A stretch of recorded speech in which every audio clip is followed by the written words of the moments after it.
Welcome to part 2 of our Blacksmithing Guide, the Advanced Tutorial. First order of business is credit where credit is due. Many of the concepts I discussed in this video I first came across in Myron's Blacksmithing Guide posted on Tamriel Foundry.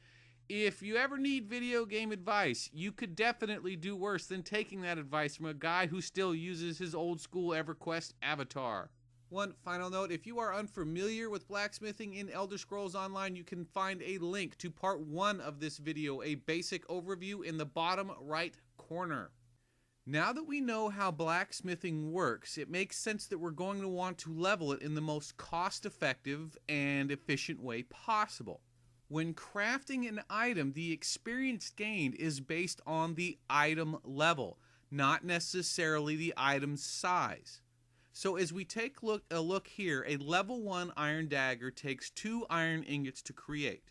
And we also know that by stacking iron ingots, we can get this all the way up to level 14 for a final cost of 8 iron ingots. Now let's take a look at a greatsword. The greatsword has a base cost of 5 iron ingots, and again, all the way through the process up to level 14 with a base cost of 11. But both items are still level 14, which means it's far more efficient to create iron daggers or iron belts than it is great swords or chest armor. So now that we know what to make, the question then becomes at what level to make it. Continuing along with daggers, we have a plain Jane level 1 dagger lined up here. If you take a look in the top left corner, you will see my blacksmithing skill is currently at 490. So now I'm going to create this dagger, and bam, my skill is now 538.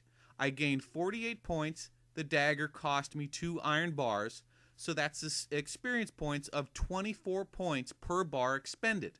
Alright, time to see if we can improve on that. So we've lined up a level 6 iron dagger.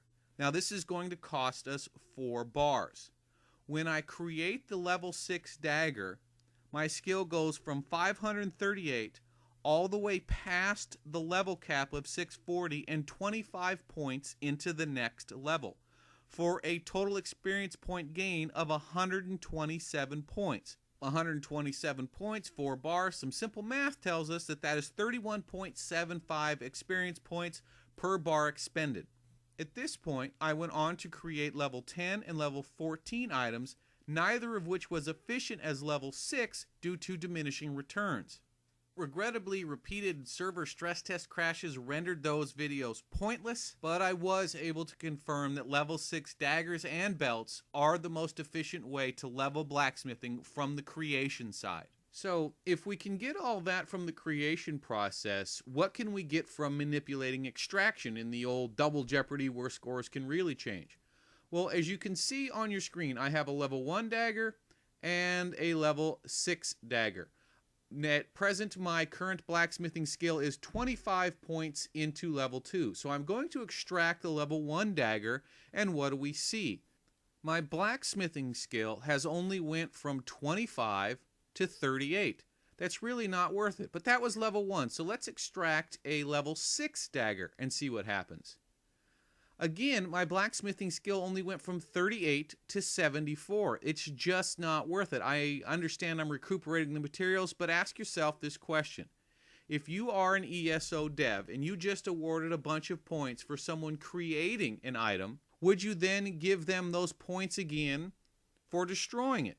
Well, if you're an ESO dev, the answer is no. What to do? Well, on a hunch, let's make a level 6 dagger and ship it off to a noob alt.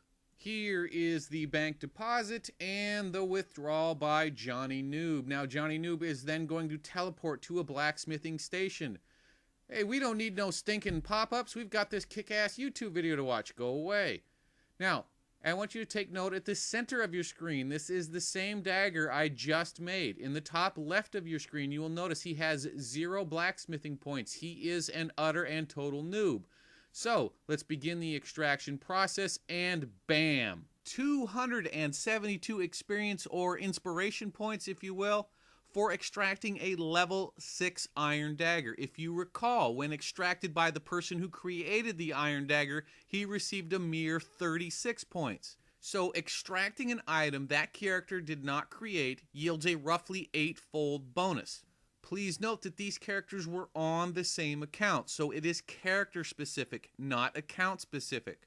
This bonus also applies to world drops, quest rewards, items you buy from other players, and although I have not independently verified this, I suspect vendor items as well. Now, if G.I. Joe cartoons taught me anything as a child, knowledge is power and knowing is half the battle. So how do we manipulate this knowledge to our benefit? The best option is probably a guild buddy system, something along the lines of you make 10 level 6 iron daggers, he makes 10, and you ship them back and forth and just continue to scale the process up. Remember that the research process is purposefully bottlenecked, so the best guilds are going to want multiple crafters in the same field. The next option would be to do something similar to what you just saw, and that would be to use an alt. Power leveling in alts blacksmithing is easy because they can extract items well beyond their current blacksmithing level. Those high level items have extraction rewards that are scaled up and designed to advance the blacksmithing of higher level players, so the yield can be amazing for low level ones. Not really going to spend a lot of time on the individual perks. I really just want to hammer home some conceptual ideas. Metallurgy unlocks the capability to create ingots of the various ore types throughout the game, thus allowing you to make progressively better weapons and armor. Keen Eye adds a glimmering effect to ore veins throughout Tamriel. If you've ever played Skyrim with the glowing ore veins mod, you know how helpful this could be.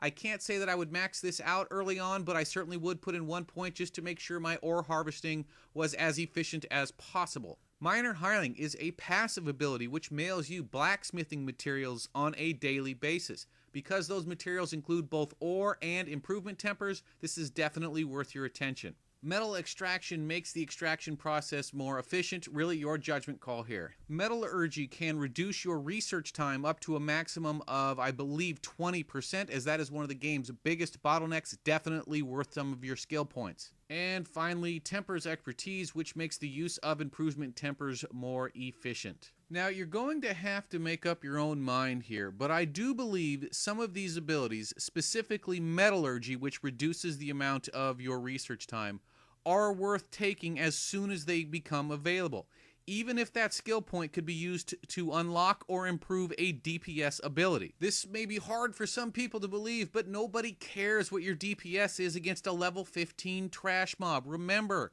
Elder Scrolls Online dungeons take 4 people, and if you're the kind of person who measures his EPeen by his DPS on level 15 trash mobs, you probably don't have 3 friends anyway. Just, pro tip. Like I said, your decision.